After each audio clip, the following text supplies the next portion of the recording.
Hello friends, welcome to all of you. आज हम लोग हमारा इतिहास एवं हमारा जीवन में भारत में राष्ट्रवाद का उदय एवं विकास, जो कि पार्ट चैप्टर 8 है, कक्षा 8 की पाठ्यपुस्तक से लिया गया है SCERT की, इसकी स्टडी करेंगे। तो वीडियो को लाइक ज़रूर करिएगा, साथ ही साथ शेयर करिएगा और अगर चैनल पर नए हैं तो सब्सक्राइब करना मत भूलिएगा। भारत में राष्ट्रवाद का उदय एवं विकास। आधुनिक भारतीय राष्ट्रीय आंदोलन बुनियादी तौर पर विदेशी आधिपत्य की चुनौती के जवाब के रूप में उदित हुआ। स्वयं ब्रिटिश शासन की परिस्थितियों ने भारतीय जनता में राष्ट्रीय भावना विकसित करने में सहायता दी। तो राष्ट्रीय भावना के विकास के जो कारण थे, उनमें चलिए कुछ प्रमुख कारणों को हम लोग देख लेते हैं। सबसे पहले जो प्रमुख कारण था वो था भारत की राजनीतिक एकता। अंग्रेजी शासन में एक सी अधीनता, एक सी समस्याएं, एक से कानूनों ने भारत को एक से सांचे में डालना आरंभ कर दिया। साम्राज्यवादी शक्तियों द्वारा देश में सांप्रदायिकता, क्षेत्रीय तथा भाषाई विरोध के बीच बोने के बावजूद अखिल भारतीय भावना पनपी। इसने वैचारिक एवं भावात्मक एकता को बढ़ावा दिया। तीव्र परिवहन भी इसका एक प्रमुख कारण था। वास्तव में प्रशासनिक सुविधाएं, सैनिक रक्षा के उद्देश्य, आर्थिक व्यापार तथा व्यापारिक शोषण की बातों को ध्यान में रखते हुए ही परिवहन के तीव्र साधनों की योजनाएं बनी। पक्के मार्गों का एक जाल बिछ गया। उससे प्रांत जो थे एक दूसरे के साथ तथा गांव बड़े बड़े नगरों से जुड़ गए।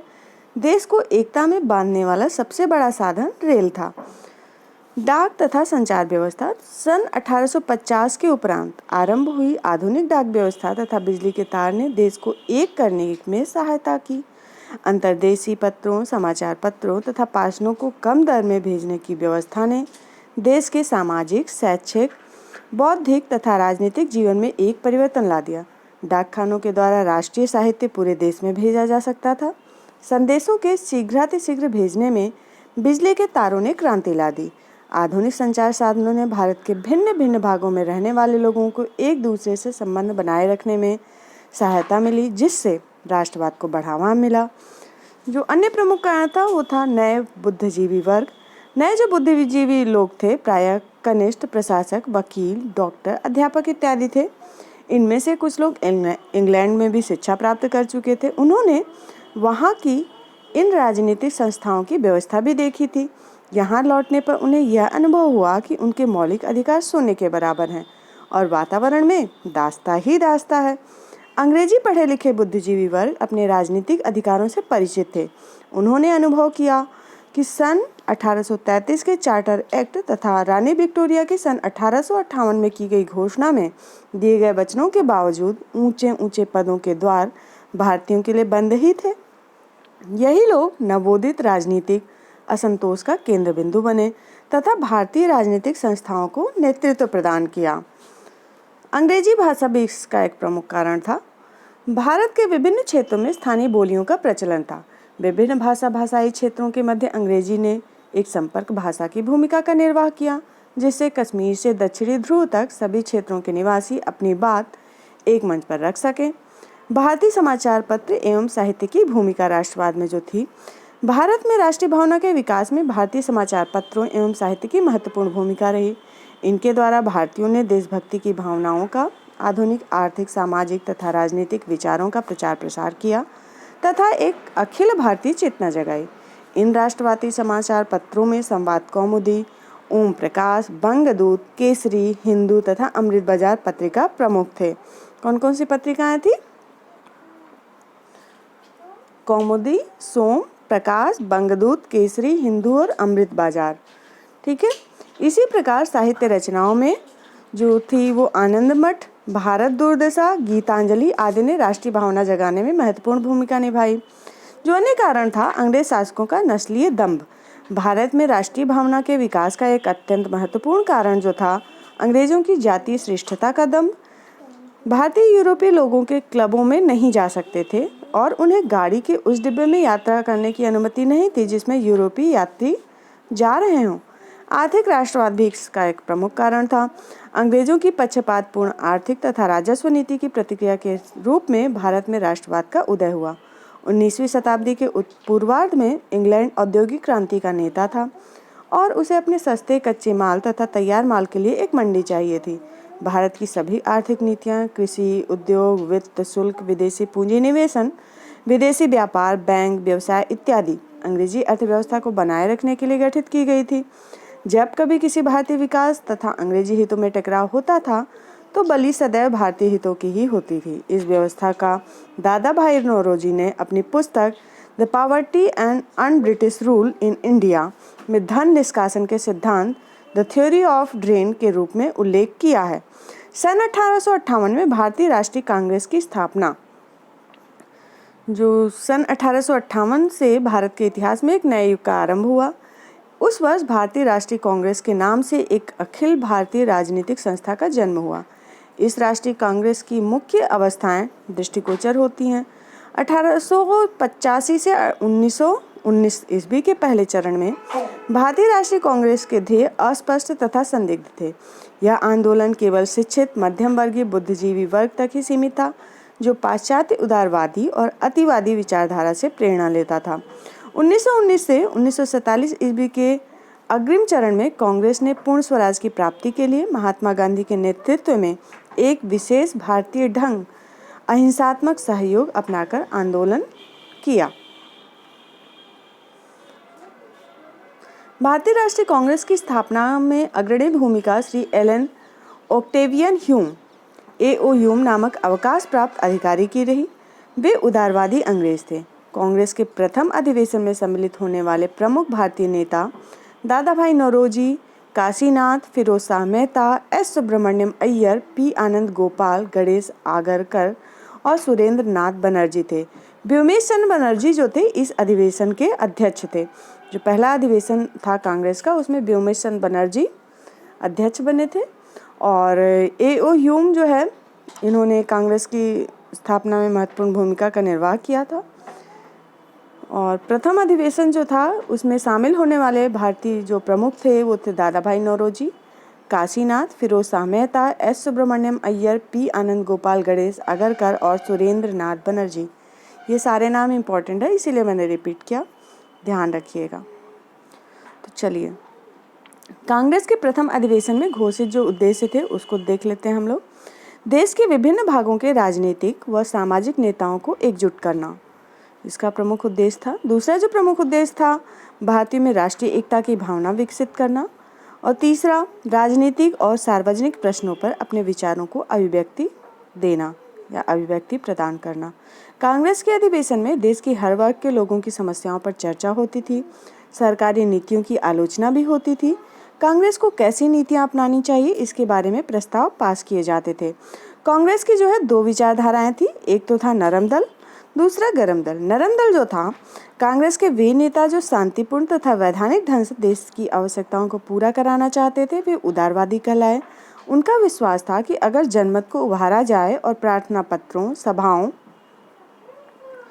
और सभा प्रस्तावों और भाषणों के द्वारा जनता की मांग को शासन तक पहुंचाया जाए तो वे धीरे धीरे एक एक करके हमारी मांगों को पूरा कर देंगे। ऐसे नेताओं में जो प्रमुख थे वो थे दादा भाई नौरोजी, गोपाल कृष्ण गोखले, मदन मोहन मालवीय, सच्चिदानंद सिन्हा। ये जो थे नरम दल के नेता थे। और दूसरा जो दल था वो था गरम दल। 19वीं सदी के अंतिम वर्षों में राष्ट्रीय कांग्रेस में एक नई विचारधारा का उदय हुआ। बाल गंगाधर तिलक, लाला लाजपत राय, विपिन चंद्र पाल गरम विचारधारा के थे। उनका मानना था कि अंग्रेज सरकार से केवल अनुनय विनय करके भारतीय अपने अधिकार को प्राप्त नहीं कर सकते हैं। इनकी मान्यता थी कि वे उग्र विरोध के बिना हमारी मांगें पूरी नहीं करेंगे। लोकमान्य तिलक ने स्वराज हमारा जन्मसिद्ध अधिकार है, हम इसे लेकर रहेंगे का नारा दिया और जनता में देश प्रेम की भावना जागृत कर दी। बंकिम चंद्र चटर्जी ने गीत वंदे मातरम ने भारतवासियों में मातृभूमि के प्रति देश प्रेम की भावना जगाई। बंग भंग आंदोलन, तेजी से बढ़ते राष्ट्रीय आंदोलन के प्रभाव को कम करने के लिए तत्कालीन गवर्नर जनरल लॉर्ड कर्जन ने बंगाल को 1905 ईस्वी में दो भागों में विभाजित कर दिया। लॉर्ड कर्जन ने 1905 में बंगाल को दो भागों में विभाजित किया। अंग्रेजों ने विभाजन का कारण बढ़िया प्रशासन व्यवस्था प्रदान करना बताया, परंतु वास्तविक कारण हिंदू व मुसलमानों में फूट डालना था। ब्रिटिश सरकार ने बंगाल प्रेसिडेंसी को दो हिस्सों में बांट दिया, एक पश्चिमी बंगाल जिसमें हिंदू अधिक थे, दूसरा पूर्वी बंगाल जिसमें मुसलमान अधिक थे। विभाजन के कारण सारे बंगाल में रोष की लहर दौड़ गई। विभिन्न स्थानों पर सभाएं व आंदोलन किए गए। गर्म दल और नरम दल के नेताओं ने मिलकर इस आंदोलन का नेतृत्व किया। इसी बीच 1906 ईस्वी में भारतीय मुस्लिम लीग की स्थापना भी हुई। बहिष्कार और स्वदेशी आंदोलन। बंग भंग का विरोध करने के लिए भारतीयों ने अंग्रेजों की प्रार्थना करने की बजाय अपने बल पर स्वराज हासिल करने की भावना से दो तरह के कार्यक्रम बनाए। पहला, बड़ी मात्रा में अंग्रेजी कपड़े, शक्कर आदि माल का बहिष्कार, और जो दूसरा था स्वदेशी यानी अपने देश के लोगों द्वारा बनाई गई चीज़ों का ही उपयोग। भारतीयों में स्वदेशी का विचार पनपने लगा। वे कहते, हम अपने उद्योग लगाएंगे, अपने स्कूल कॉलेज खोलेंगे, गांव के लोगों के बीच काम करके उनकी समस्याएं दूर करेंगे, हम अपनी अपनी पंचायत व कचहरी लगाएंगे, हम अपने विकास के लिए अंग्रेज़ों पर निर्भर नहीं रहेंगे, हम अपनी आत्मशक्ति बढ़ाएंगे। क्रांतिकारी आंदोलन। ब्रिटिश शासन द्वारा राष्ट्रीय आंदोलन के क्रूर दमन के कारण कुछ देशभक्तों ने स्वतंत्रता प्राप्ति के लिए सशस्त्र क्रांति का मार्ग अपनाया। क्रांतिकारी शीघ्र परिणाम के इच्छुक थे। बंगाल, पंजाब और महाराष्ट्र में क्रांतिकारी आंदोलन ने गति प्राप्त की। इनका विश्वास था कि क्रांति से ही देश को आज़ाद कराया जा सकता है। क्रांतिकारियों ने बंगाल में अनुशीलन समिति की स्थापना की। खुदीराम बोस, प्रफुल्ल चाकी और अरविंद घोष जो थे वो प्रमुख क्रांतिकारी थे। महाराष्ट्र के चौपकर भाइयों की भी इस प्रकार के आंदोलन में महत्वपूर्ण भूमिका थी। इस आंदोलन को व्यापक बनाने के लिए क्रांतिकारी समाचार पत्रों का प्रकाशन भी शुरू किया गया। बंगाल के संध्या और युगांतर तथा महाराष्ट्र का काल प्रमुख समाचार पत्र थे। बंगाल का जो था वो संध्या और युगांतर तथा महाराष्ट्र का काल प्रमुख समाचार पत्र थे।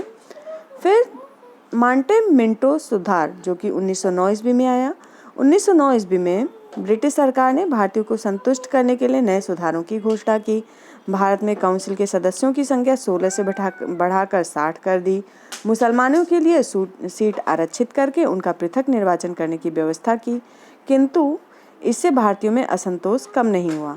सन 1911 में ब्रिटिश सम्राट जॉर्ज पंचम जब दिल्ली आए तब उन्होंने बंग भंग को रद्द कर पुनः बंगाल को एक करके कोलकाता के स्थान पर दिल्ली को यहाँ की राजधानी भी बना दिया, लेकिन इससे भी राष्ट्रवादी संतुष्ट नहीं हुए। गदर पार्टी। युद्ध काल में बंगाल, महाराष्ट्र तथा उत्तर भारत के अनेक क्षेत्रों में सशस्त्र राष्ट्रवादी विद्रोह की योजना तैयार होने लगी। भारत के बाहर अमेरिका तथा कनाडा में बसे भारतीय देशभक्तों ने 1913 ईस्वी में गदर पार्टी की स्थापना की। इस पार्टी के प्रमुख नेता लाला हरदयाल थे। गदर पार्टी के जो प्रमुख नेता थे वो लाला हरदयाल थे, जिसकी स्थापना 1913 में हुई थी। इस दल के अन्य प्रमुख सदस्यों में रास बिहारी बोस, राजा महेंद्र प्रताप तथा बरकत उल्लाह, उबैद उल्लाह सिंधी, भगवान सिंह और सोहाना सिंह भखना अधिक सक्रिय थे। गदर पार्टी की ओर से एक समाचारिक पत्र गदर नाम से प्रकाशित होता था। उसके मुख्य पृष्ठ पर लिखा रहता था, अंग्रेजी राज का दुश्मन। होम रूल आंदोलन जो कि 1914 ईस्वी में शुरू हुआ था। सन 1914 ईस्वी में प्रथम विश्व युद्ध आरंभ हो गया। इंग्लैंड ने युद्ध में लड़ने के लिए भारतीय जनता और भारतीय साधनों का पूर्ण उपयोग किया। भारतीयों को बहुत बड़ी संख्या में सेना में भर्ती किया गया। ब्रिटिश सरकार ने करोड़ों रुपए भारत में से ले जाकर युद्ध में खर्च किए। युद्ध काल में भारत के कुछ राष्ट्रीय नेता इंग्लैंड की मदद करने के पक्ष में थे। वे आशा करते थे कि इस मदद के बदले इंग्लैंड की सरकार भारत को स्वशासन की दिशा में कुछ सुविधाएं घोषित करेगी। कुछ भारतीय नेता युद्ध के दौरान इंग्लैंड पर दबाव डालना चाहते थे, जिससे वे स्वशासन के विषय में जल्दी घोषणा कर दी जाए। ब्रिटिश सरकार ने युद्ध बंद होने के बाद कांग्रेस की मांगों को पूरा करने का आश्वासन दिया।